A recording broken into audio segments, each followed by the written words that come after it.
tugavuga ko ibibazo nyamukuru bikunda kwaduka iyo umuntu asoma igicete c'abaroma, kandi si iminsi yose abakristo bahuriza ku nyishu kuri ivyo bibazo teologike. Mu gice c'indwi aho Pawulo avuga ati ewe jewe ndagowe nifuza gukora iciza cyo gikantanga imbere mutima n'ubwenge bwanje vyagezwe ndabitahura, ariko umutima njakariye icaha.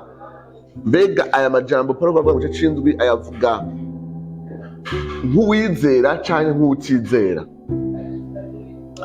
Nashaka munkurikirane kuko kino gice c'indwi kirakunda gukoreshwa kenshi cyane iyo umuntu yananiwe, iyo umuntu yaneshejwe n'icaha akavuga ati jewe nifuza gukora ikibi iciza gikantanga imbere. Ati jewe ndumuja naguriwe kuba imbohe y'icaha. Ati ibi nivyo biranga uwizera icaha kiri muri we kiramuganza. Ndabizi ko hari abantu aya majambo mu Baroma igice c'indwi bayabona nk'igicapo c'umuntu yizera. Ndashobora bahereza impamvu zitatu zerekana ko igice c'indwi Pawulo ariko avuga ubuzima bw'umuntu atarizera, kandi dukoresheje ibishinga ntahe vyo mu gisomwa nyene. Nizera cane yuko biri mu vyatumye gutahura nabi igice c'indwi, biri mu bituma umuntu atakigoro ko kubandanya akurikirana kandi yifuza ko Imana imuhereza ubuzima bw'intsinzi ku caha nk'umwandu wiwe muri Kristo Yesu. Nashaka turabe impamvu nkenya ziri ngaha nyene mu gisomwa zidufasha kubona yuko aya majambo Pawulo atariko yavuga ku wizera. Impamvu ya mbere ni structure ya kino gice c'indwi. Naho mubona kino gice c'indwi cumvikanye amajambo, nashaka ndabereke imirongo ibiri imeze nka pivot, imeze novuga nk'ipivota kino gice cose c'indwi. Mwitegeze neza umurongo wa 5 n'umurongo wa 6 mu Baroma mu gice c'indwi. Tukiganzwa n'akameremere kacu, ariko avuga muri kahise, tukiganzwa n'akameremere kacu, ukwifuza k'uburyo bwinshi kwazanye n'ivyagezwe kwakorera mu mibiri yacu kugira ngo twamire urupfu. Imbuto mwumviriza ingene uyu murongo wa 5 Pawulo ariko awuvuga awutumbereza muri kahise, hanyuma uwa 6 murabe aca avuga ngo ariko noneho, acaja muri present, ariko noneho umurongo wa 6 ntitukiganzwa n'ivyagezwe kuko twapfuye ku cyaje kidufashe. Nico gituma tuba aragurano, dukorera muhemu adukoresha uburyo busha, tudakoreshwa bwa buryo bwa kera bw'inyuguti. Urabona no muri Bibiliya zacu baca batandukanya kuva ku murongo w'indwi, rero atatangura kwa argumenta, atatangura gusobanura kuva ku murongo w'indwi. Ariko ndashaka murabe ko iyi mirongo wa 5 na 6 ibagira avuge kuva ku murongo w'indwi gushika ku murongo wa 24, kuko 25 tuba tuyaba ifatanye n'ingene Pawulo agira avuga ubuzima bw'intsinzi mu gice c'8. Rero iyi mirongo kuva ku murongo w'indwi gushika ku murongo wa 24 Pawulo agira mere nk'usigura igice ca mbere kigize kino ciyumviro ciwe c'ubuzima bwa kera, murongo wa 5. Hanyuma umurongo wa 6 ubwo buzima bushasha aca buhera ku murongo wa 25 w'igice c'indwi n'igice c'8 kuva ku murongo wa 1 gushika ku murongo wa 17. Ndabinginze bene data, muravye neza umurongo wa 6 mukawugeranya n'amajambo Pawulo avuga ku murongo wa 23 igice c'indwi. Reka umurongo musome wa 6 bavuga ngo ariko noneho ntitukiganzwa n'ivyagezwe kuko twapfuye ku cyaje kidufashe. Nico gituma tubagurano dukorera muhemu adukoresha uburyo busha, tudakoreshwa bwa buryo bwa kera bw'inyuguti. Umviriza umurongo wa 23.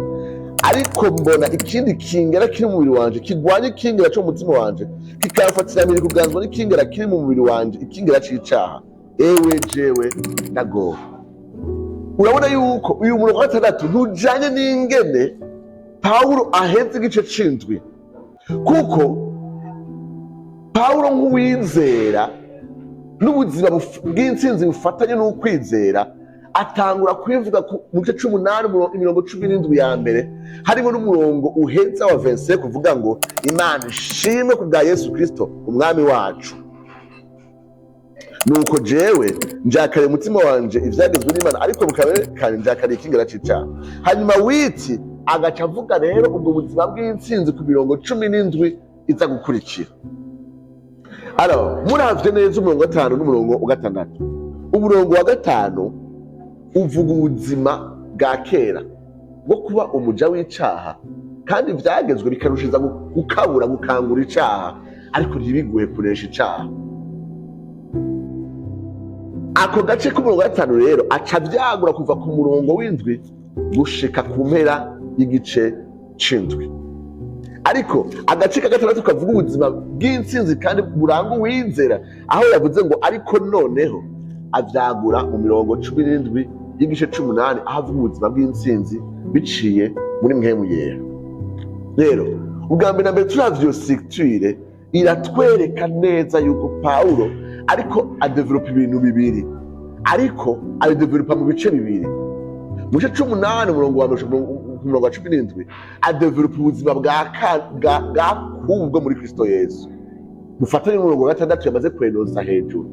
Hanyuma ubuzima bwo kuneshwa kandi no kuba umuja w'icaha kubw'ivyagezwe avyagwa mu murongo w'indwi usha murongo wa 25. Ndavyo bifatanye n'umurongo wa 5 aba yavuze nk'intangamarara. Bashaka munyumvirize rero, hari abantu bakunda kuvuga bati kubera iki none Pawulo nyuma ariko aravuga ubuzima bwa kera muri iyo mirongo yo kuva ku murongo w'indwi gusha kuri 25, kubera iki abivuga akoresha verbe ya kubu, akavuga nkaho umenga ariko avuga ibintu vy'ubu. Hasi wumva umenga ariko avuga nyine ibintu vy'ubu. Bashaka mumenye neza yuko iyo structure twamaze kuyitahura, ntidukangwa nuko Pawulo ariko akoresha novuga ni ino procédé littéraire, aho umuntu ashobora ikintu ca kahise mugabo akoresheje donc temps ya kubu. No mu gifaransa biradushikira ugatera inkuru kuvuga inkuru za kahise ugakoresha le présent. No mu kigiriki biremewe. Rero sinibaza neza yuko bihagije kutubwira yuko Pawulo avuga kahise kubera agakoresha novuga ni umwanya wa kubu. Uyu mwanya wa kubu utsindagira la description ya état ariko aravuga yarabayemwo, ariko aradekriva ikintu agitebako. Uko akidekriva aca akoresha kugira ngo atsindagire iyo description, ariko ntibitwereka yuko ariko avuga kubu. Ikindi kintu gikunda kuvugwa nuko Pawulo avuga yuko anezererwa ivyagezwe vy'Imana. Ati none ku murongo wa 23 kumenga avuga ngo nezererwa ivyagezwe vy'Imana, avuga ngo murongo wa 22 ngo nezererwa ivyagezwe n'Imana mu mutima wanje. Ati mbega hari umuntu yizera ashobora kuvuga atizera ashobora kuvuga ngo anezererwa ivyagezwe vy'Imana? Ariko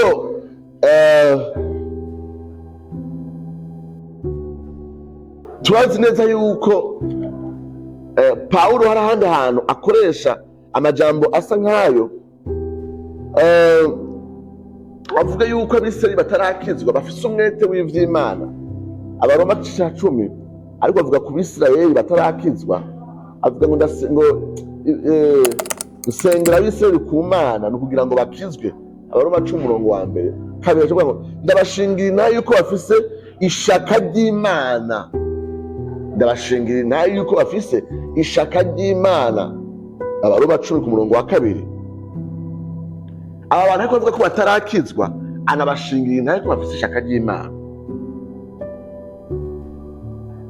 Rero nivyo dutangaza yuko amera nk'ukoresha iyo jambo cyane cyane ko rikoresha ku Bisirayeli bo mu isezerano rya kera.